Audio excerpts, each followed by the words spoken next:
Warahmatullahi wabarakatuh. Waalaikumsalam warahmatullahi wabarakatuh. Sebelum kita mulai pembelajaran kita pada pagi hari ini, alangkah baiknya kita berdoa terlebih dahulu. Berdoa dimulai.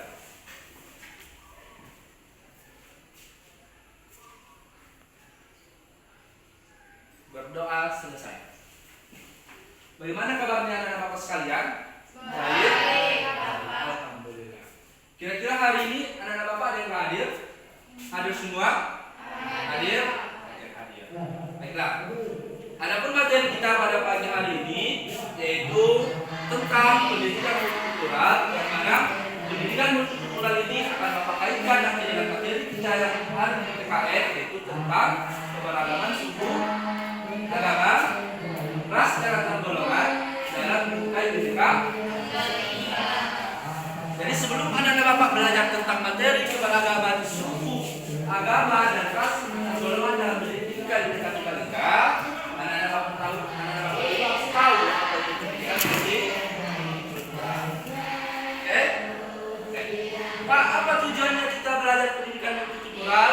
Tujuannya untuk mempelajari pendidikan multikultural. Nanti diharapkan para peserta didik akan memahami bahwasanya Indonesia itu berbeda-beda. Bahwasanya Indonesia itu memiliki begitu banyak suku atau budaya adatnya. Apalagi Pak tujuannya?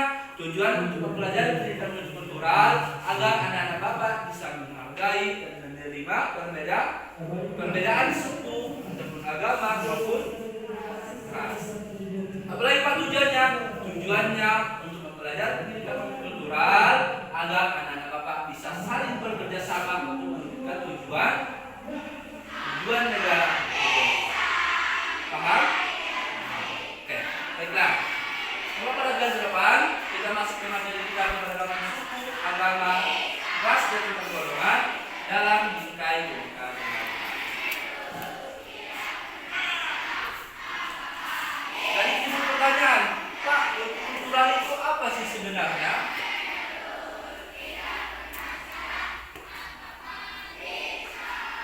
Pak, sebenarnya multikultural itu apa? Tahu apa itu multikultural? Iya. Multikultural ini terdiri dari dua kata. Yang pertama multi, yang kedua kultural ataupun kultur. Multikultural terdiri dari dua kata. Yang pertama adalah multi, yang kedua kultur. Apa arti multi? Apa arti multi? Banyak. Okay. Multikultural adalah banyak. Kultur, apa arti kultur? Apa? Budaya. Inilah definisi multikultural.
inilah peta Indonesia kita yang mana terdiri dari Pulau Sumatera, Pulau Jawa, Pulau Kalimantan, Sulawesi, dan Papua. Oke.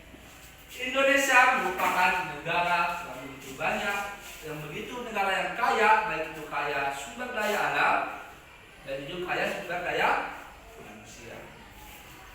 Oke. Yang mana pada tahun 2010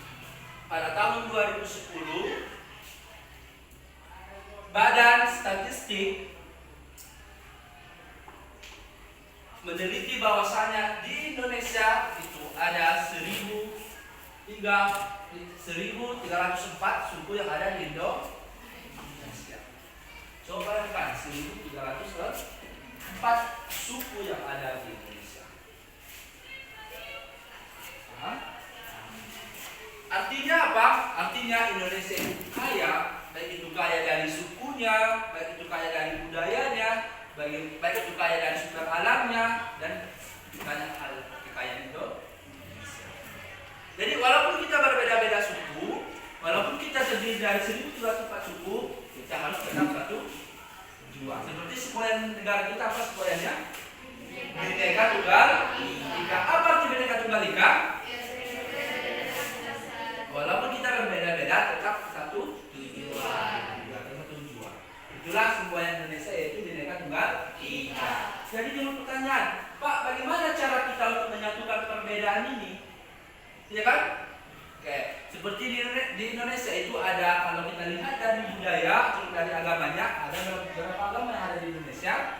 Yang pertama, Islam, Kristen, Buddha, Hindu, Konghucu, lagi Katolik. Dari agama saja kita sudah lihat bahwasanya di Indonesia itu berbeda-beda agama. Yang mana di Indonesia yang diakui adalah ada agama. Itu masih dari agama. Coba kita lihat dari sukunya. Dari sukunya, berapa suku yang ada di Indonesia? Tadi katanya pada tahun 2010 ada 1.304 suku yang ada di Indonesia. Dan kita ketahui suku-suku apa aja yang ada di Indonesia di sekitar kita lah. Suku-suku apa aja yang ada? Batak. Apa lagi? Apa? Mandailing. Suku apa lagi? Minang. Apa lagi? Jawa. Apa lagi? Melayu. Ada Melayu? Ada. Apa lagi? Yang dari Aceh apa? Singkil. Gayo. Apa lagi? Suku apa lagi? Anda dapat ketahui? Dari yang kita sebutkan tadi sudah ada 7 suku yang ada di Indonesia. Sedangkan yang pada tahun 2010 ada 1.304 suku yang ada di Indonesia. Artinya apa? Indonesia itu sangat kaya, baik kayanya dari sumber daya alam ataupun kayanya dari suku maupun budaya. Jadi Pak, gimana caranya Pak agar perbedaan itu bisa kita wujudkan jadi satu? Ya kan?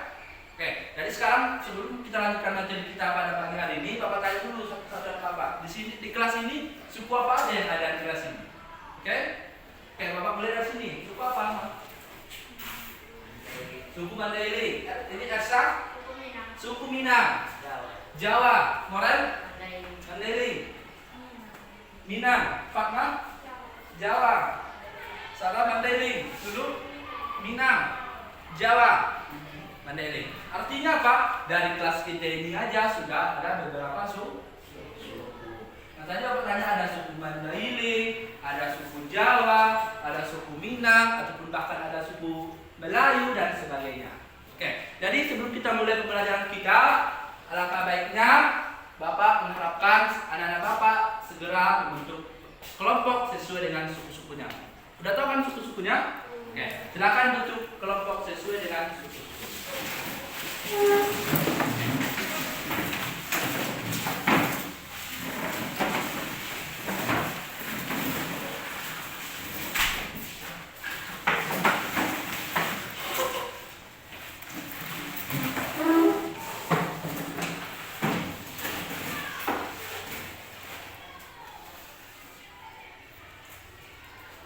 Sudah?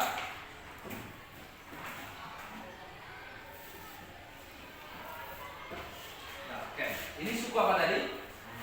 Suku Mandailing. Kelompok 2 suku Minang. Kelompok 3 suku Jawa. Oke. Jadi kita sudah dulu sesuai dengan sukunya. Artinya apa? Di kelas ini sudah nampak perbedaan suku itu kan. Jadi bagaimana cara kita nanti menyatukan jadi satu tujuan? Bagaimana cara kita untuk agar tidak ada perbedaan itu ataupun untuk saling tolong menolong ataupun saling menghargai? Itulah tugas kita sebagai rakyat Indonesia. Karena apa? Seperti yang saya bilang tadi, walaupun kita berbeda-beda, tetapi kita harus sesuai dengan semboyan kita. Apa semboyan kita? Bineka Tunggal Ika.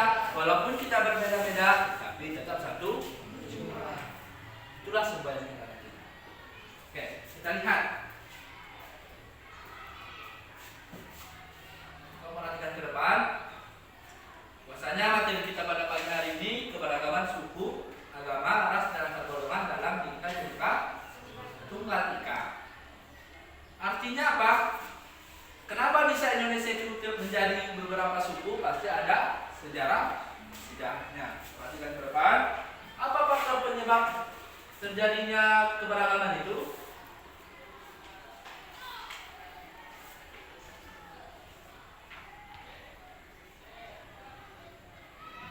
Apa faktor penyebab keberagaman? Pertama, masih ingat?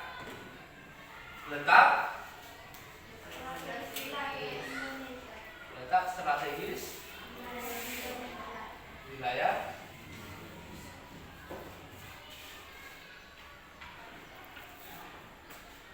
faktor penyebab keberagaman itu yang pertama adalah letak strategis wilayah Indonesia. Yang mana inilah kita bayangkan Indonesia inilah kecantikan yang mana Indonesia itu terletak di antara dua benua, dua samudera.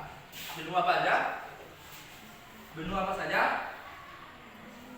Indonesia terletak di antara dua benua, yaitu benua apa? Terletak di antara dua benua, yaitu benua dan benua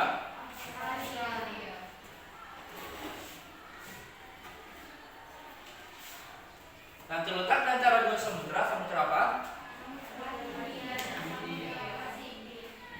Samudera India dan Samudera Pasifik.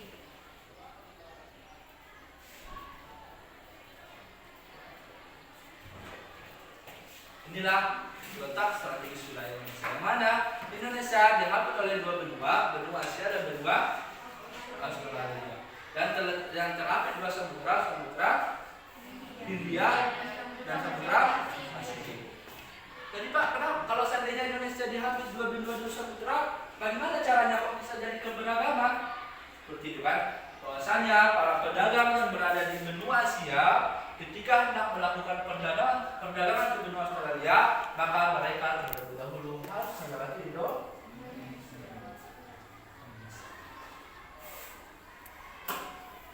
Dan begitu juga sebaliknya, ketika penduduk yang ada di Samudra Pasifik ketika hendak melakukan perdagangan ke Samudra India, maka mereka harus melewati Indonesia terlebih dahulu untuk mencapai tujuan ke Samudra India.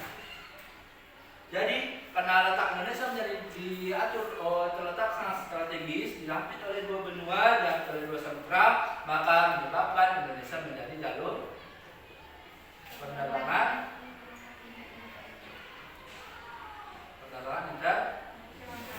internasional. Paham? Itulah faktor penyebab keberagaman yang pertama. Apa? Apa faktor penyebabnya? Letak strategis wilayah Indonesia. Oke, faktor penyebab yang kedua. Apa faktor penyebab yang kedua? Kondisi negara kepulauan.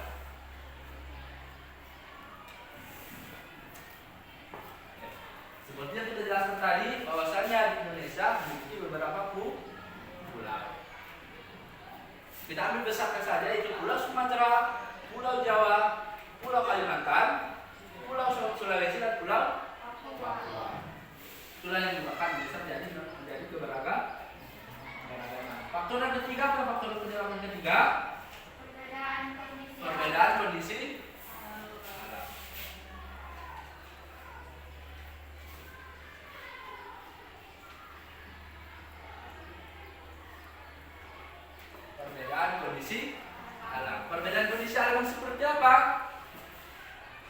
penduduk yang berada di pinggir pantai, penduduk yang berada di pegunungan, dan penduduk yang berada di daratan pasti berbeda kondisi alamnya. Adapun mata pencariannya. Mungkin kalau seandainya di penduduk yang berada di pinggir pantai, apa para masyarakatnya, apa para mata pencariannya? Bisa berupa nelayan. Kalau di pegunungan, apa kira-kira mata pencarian masyarakatnya? Pertanian, ataupun bisa dikatakan perkebunan juga, ya kan? Kalau yang di daratan, apa kira-kira mata pencarian masyarakatnya? Bisa berupa wira swasta, bisa berupa perkantoran, bisa juga pertanian dan sebagainya. Paham? Oke. Jadi karena Indonesia memiliki perbedaan kondisi alam, maka berbedalah kebiasaan ataupun mata pencarian masyarakat yang berada di pulau tersebut. Oke, yang keempat, apa faktor penyebab keberagaman? Keadaan transportasi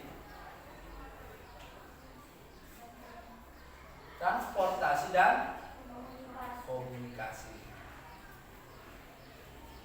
Oke, semakin canggihnya transportasi, semakin canggihnya komunikasi, maka penduduk yang berada di Sumatera ini akan bisa lebih leluasa memberikan informasi ataupun mengunjungi penduduk yang lainnya, baik itu ke Pulau Kalimantan, ke Pulau Jawa ataupun ke Pulau Papua. Tapi dengan tidak didukungnya transportasi, maka masyarakat yang ada di Pulau Sumatera akan berada selalu di Pulau Sumatera. Mereka tidak akan bisa mengunjungi kawan-kawannya yang lain. Paham? Yang kelima, apa yang kelima?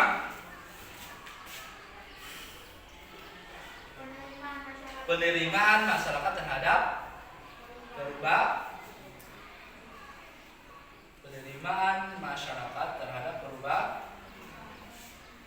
perubahan. Oke. Yang kelima atau yang terakhir adalah penerimaan masyarakat terhadap perubahan. Kita lihat tadi seperti yang kita sepakati bahwasanya Indonesia ini memiliki 5 pulau: Sumatera, Jawa, Kalimantan, Sulawesi, dan Papua. Oke, kita sepakati di Pulau Sumatera ini ada suku apa kita sepakati? Kita sepakati suku Mandailing. Ini kita sepakati ya. Oke, di Pulau Jawa apa kita sepakati? Sukunya suku apa sini?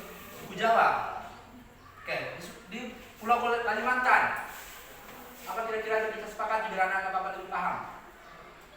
Melayu. Di Pulau Sulawesi, apa kira-kira kita sepakati sukunya? Ini kita sepakati aja ya, karena Bapak paham. Bapak kasih contohnya karena Bapak paham. Di sini apa kita buat sukunya? Suku apa lagi yang belum ada? Minang. Ini yang mudah-mudah aja yang kita minta ya. Suku Papua, apa kira-kira kita buat? Apa kita buat kira-kira? Oke, suku Papua itu kita buat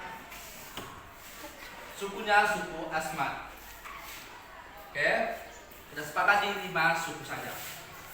Jadi, kenapa bisa Indonesia itu menjadi keberagaman? Yang terakhir adalah penerimaan masyarakat terhadap perubahan. Ketika penduduk yang berada di Pulau Sumatera, ketika hendak melakukan perpindahan ke Pulau Jawa, sehingga ketika penduduk Sumatera melakukan perpindahan ke Pulau Jawa, maka penduduk yang berada di Pulau Jawa ini menerima semua yang dibawa oleh penduduk Pulau Sumatera, baik itu sukunya, baik itu budayanya, ataupun kebiasaannya. Begitu juga sebaliknya, ketika penduduk yang berada di Pulau Jawa, ketika hendak melakukan perpindahan ke Pulau Kalimantan, maka penduduk yang bersuku Melayu ini mereka menerima suku dari Pulau Jawa. Paham? Itu juga yang di Pulau Papua, ketika hendak penduduk yang berada di Pulau Papua, suku Asmat melakukan perpindahan ke Pulau Sumatera, maka penduduk yang berada di Pulau Sumatera menerima kebiasaan yang dibawa oleh penduduk suku Asmat. Baik itu dari sukunya mereka terima, baik itu dari budayanya mereka terima, itu dari agamanya.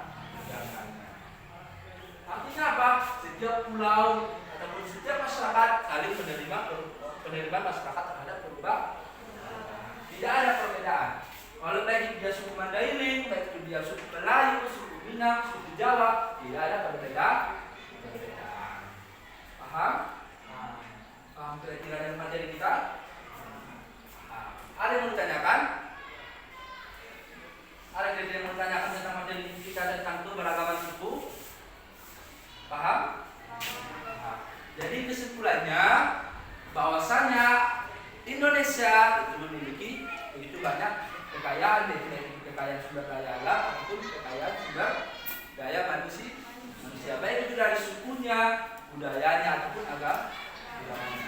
Jadi timbul Pak pertanyaan, Pak, bagaimana cara kita agar perbedaan itu bisa terwujud agar bersatu?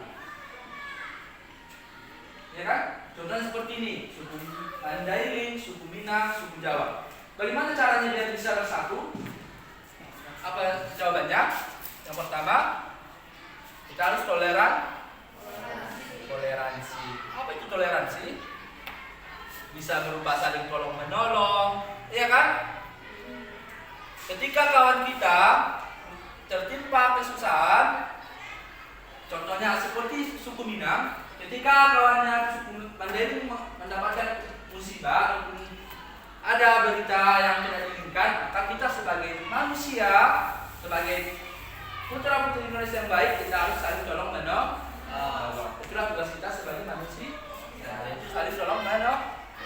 Yang kedua, apalagi agar terwujudnya tujuan negara kita.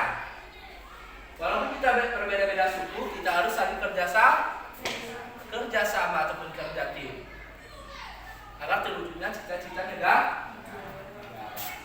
Yang ketiga, apalagi dengan cara apa kita bisa bersatu? Saling menghargai. Walaupun kita berbeda-beda suku, walaupun kita berbeda-beda agama, walaupun kita berbeda-beda kebiasaan budaya, maka kita harus saling menghargai. Yang terakhir apalagi kira-kira? Tadi yang pertama sudah saling tolong menolong, kerjasama, saling menghargai, apalagi kira-kira? Saling menghormati.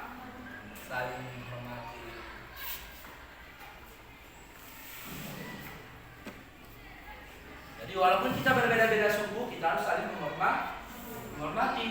Jangan ada nanti istilah seperti ini. Dia bos kita hormati, dia kan bukan suku kita. Dia tidak boleh. Seperti yang bilang tadi, walaupun kita berbeda-beda suku, walaupun kita berbeda-beda budaya, walaupun kita berbeda-beda agama, kita harus saling tolong menolong. Kita harus saling kerjasama. Kita harus saling menghargai. Kita harus saling menghormati.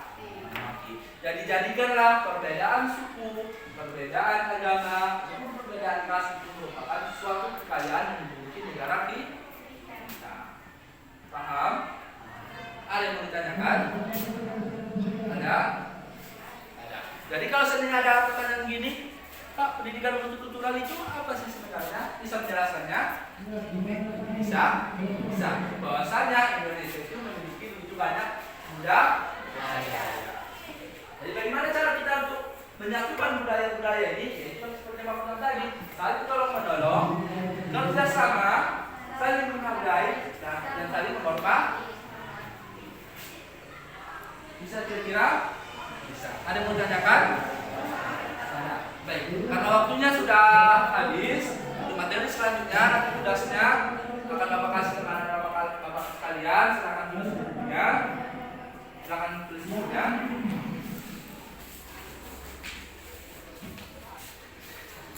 Oke.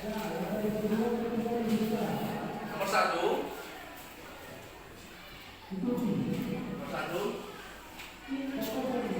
Silakan tuliskan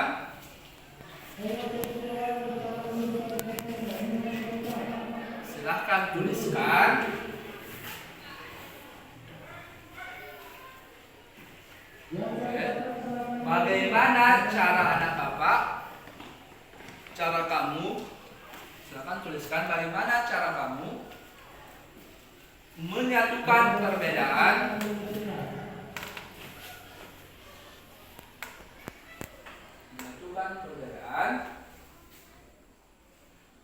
di masyarakat.